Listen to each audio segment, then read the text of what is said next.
পূর্বের কথা মোতাবেক এখন থেকে পুরো দেশকে তুফানের হাতে তুলিয়া। শাকিব খানের তুফান সিনেমার টিজার প্রকাশ পেয়েছে 7ই মে বিকালে।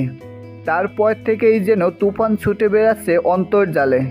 তুফানের তুফানি টিজার ভেসে গেছেন দর্শকরা। প্রশংসা পেয়েছেন শাকিব খান ও নির্মাতা রায়হান রাফি। চঞ্চল চৌধুরীর সংলাপ ঘুরপাক খাচ্ছে ফেসবুকের দেওয়ালে দেওয়ালে। তুফান, খুব ভয় পাইছি রে। তুফানের টিজার রিয়াকশনে যেন বন্যা বয়ে গেছে ইউটিউব ফেসবুকে। শুধু বাংলাদেশ থেকেই নয়, ওপার বাংলার ইউটিউবাররাও টিজারটি নিয়ে ইতিবাচক রিভিউ।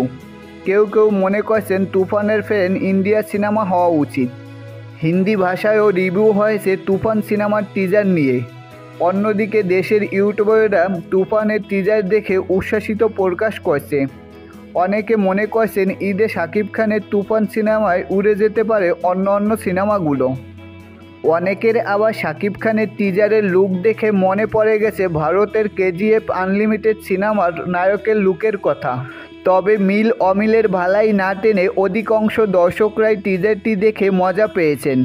তাদের ভালো লেগেছে টিজারটি, সে কথা জানিয়েছেন তারা ভিডিও ও লেখায়।